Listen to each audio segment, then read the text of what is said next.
আউযুবিল্লাহি মিনাশ শাইতানির রাজিম বিসমিল্লাহির রহমানির রহিম। আজ আমরা একটা জটিল ক্রনিক রোগী নিয়ে আলোচনা করব। রোগীটা আচ্ছা, আপনি বলেন প্রথমে আপনি কি সমস্যা নিয়ে আমার কাছে আসছিলেন? রোগী আমার সামনেই আছে, রোগীর মুখ থেকে আপনারা শুনুন। আমি আসলে আমার শরীর দিন দিন শুকায় যেতেছে, আবার হাত পা চিমচিম করে, মানে বুকের মানে ভিতরটা যেন চাপ দেন ভিতরে নিয়ে যায়, ভেঙে যাচ্ছে। ভেঙে যেতে মানে হাঁটতে সিঁড়িতে উঠতে যেন মনে হয় যেন আমি ভেঙে চড়ে পড়ে যেতেছি। আচ্ছা এমন দিন দিন খালি শুকায় যেতেছে আমি। আচ্ছা, আর আপনার এই হাত দেখান, এই যে এনার হাতের এই যে রগগুলা কিন্তু বের হয়ে যাচ্ছে, মানে নীল হয়ে যাচ্ছে। ওনার আসলে রক্তের পরিমাণ অনেক কম। উনি এটা আগে জানতো না। প্রায় আপনি কয় বছর ধরে রোগে ভুগতেছেন? প্রায় 3 বছর প্লাস। 3 বছর। উনি এলোপ্যাথিক চিকিৎসা নিছে, অনেক টেস্ট দিছে, উনি সব টেস্ট করায় নাই, কিন্তু উনি দিন দিন দুর্বল হচ্ছে। ওষুধ খাইছেন কিন্তু কাজ হয় না। না না এই অবস্থায় আমাদের একজন ডাক্তার রফিক ভাই, না রফিক ভাই, ওনাকে আমার কাছে পাঠাইছে। আপনার প্রধান সমস্যা কি ছিল বলেন তো একটু আবার? যে আপনার হাত এরকম খিসা যাইতো, দেখেন তো কেমন। মানে যদি আমি হাতটা করতাম তখন আমার হাতটা এরকম বাঁকা হয়ে আসতো একটু। বাঁকা যদি হয়ে যেত। যদি দেখা যায় আমার হাতটা একটু বাঁকা করছি, তো বাঁকা করার সাথে সাথে এই হাত পা সব যেন মানে রক্ত জিম চলাচল দিয়ে। যেন হয়, রক্ত চলাচল যেন বন্ধ হয়ে গেল যেন এমনটা। আবার যদি একটু বসলে পরে আমি বসে থাকতে পারি না, অস্থিরতা ভাব, মানে হাত পা সব বাঁকা যায়, বসে থাকতে পারি না, হাত পা আস্তে আস্তে বাঁকা হয়ে যায় মোচড়ায়। হ্যাঁ, এবং আপনি বসে থাকতে পারেন না, জিম ধরে যায়, কাজ করতে পারতেছেন না স্বাভাবিকভাবে। আবার অনেক সময় দেখা যায় আমি দাঁড়িয়ে থাকলে পরে পায়ের তালু থেকে ঝিমঝিম শুরু হয়ে যায়। দাঁড়াই থাকলে বেশিক্ষণ। দাঁড়ায় থাকলে বেশিক্ষণ, আচ্ছা, তখন দেখা যায় যে পায়ের উপর একটু বেশি প্রেশার পড়ে, তখন ওই পা থেকে আরেক পায়ে একটু দিই। আর মাথায় ভার লাগে, মাথা ভারী হয়ে যায়, মাথা ভার লাগে। আপনার মনে হয় যে আপনার বুক ভেঙে যাচ্ছে, বুক ভেঙে যেতেছে, আবার পা বাঁকা হয়ে যায়। হ্যাঁ, একটু একটু যদি মানে একটু যদি জোরে একটু কিছু করি তাহলে দেখা যায় অস্থিরতা ভাব, মানে অস্থির অস্থির লাগে। আচ্ছা, এই যে ওনার সমস্যা, আর ওনার আরও সমস্যা আছে সেক্সুয়াল দুর্বলতা, টাইম কম, এবং বীর্যটা অনেক পাতলা। এটা হচ্ছে মূল সমস্যা। আর ওনার পাস হিস্ট্রিতে পাইলাম আপনার আগে অনেক স্বপ্নদোষ হইতো। হ্যাঁ, এবং আপনার একবার টিবি হয়েছিল। আর ওনার টিবি হয়েছিল। ওনার হচ্ছে উভয় কাতর, শীতও বেশি গরমও বেশি। আর গোসল করতে আপনার ভালো লাগে। আপনার প্রিয় খাবার হচ্ছে মিষ্টি, দুধ, রুটি আর ভাজা পোড়া, এগুলো আপনার পছন্দ। আপনার পায়খানা কষা, আর মাঝে মাঝে গ্যাসের সমস্যা হয়। গ্যাস্ট্রিকের সমস্যা মাঝে মাঝে বলতে মোটামুটি বেশি লাগেই থাকে। গ্যাসের সমস্যাটা বেশি।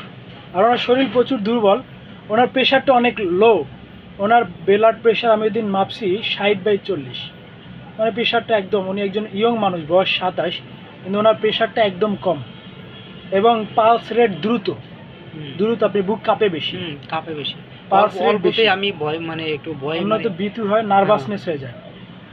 আর একটা বিষয় হচ্ছে, আপনি আগে জানতেন না। গত দিন আমি আপনার রোগের সমস্যার কথা বইলা শুই না, আমি আপনাকে একটা প্রস্রাবের পরীক্ষার কথা বলছিলাম না? প্রস্রাব কোনো ল্যাব টেস্ট আমি দেই নাই, আমি ওনাকে ঘরোয়া একটা পরীক্ষা দিছি।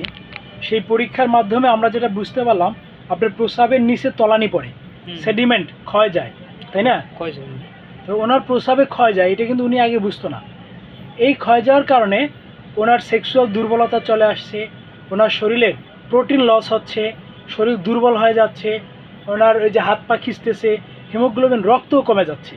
এই একটা কারণ ছিল মূলত প্রধান, কিন্তু এই কারণটা আপনি জানতেন না। আমি ওনার বিবরণ শুনে আমি জিজ্ঞাসা করলাম যে কী কারণে আপনার হচ্ছে। উনি বলছে তো কিছুই না, এমনিই হচ্ছে। পরে আমি ওনাকে বললাম যে আপনার এরকম কোনো সমস্যা থাকতে পারে। তারপরে ওনার একটা প্রস্রাবের পরীক্ষা করলাম, বাসায় পরীক্ষা। আমি ওনাকে নিয়ম শিখিয়ে দিয়েছি, ওইভাবে উনি একটা পরীক্ষা করছে।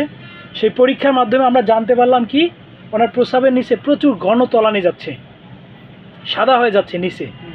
উপরের প্রস্রাবের কালারটা ঠিক আছে, নিচেরটা ঘন। কেমন ছিল দেখতে? নিচের দিকে একটু সাদা সাদা এবং ঘন। কারণ ওনার প্রস্রাবের নিচে, ওনার একবারের প্রস্রাবে এতটা তলানি পড়ছে যেটা কল্পনার বাইরে। ওনার শরীরে যে প্রোটিন, ওনার শরীরে প্রয়োজনীয় যে উপাদানটা, সেটা কিন্তু ক্ষয় হয়ে যাচ্ছে প্রস্রাবের সাথে। এই কারণে ওনার শরীরে রক্ত কমে যাচ্ছে, ওনার প্রেশার লো হয়ে যাচ্ছে, ওনার সেক্সুয়াল দুর্বলতা দিন দিন বাড়তেছে, শরীর শুকিয়ে যাচ্ছে। আপনি বলছেন কি যে আপনার কয়দিন আগে বেলের ঘাটও আরো মানে ছোট করছেন, ছোট আর একটা নতুন ঘাট সৃষ্টি করছেন। মানে আগে ছিলাম প্রায় 48,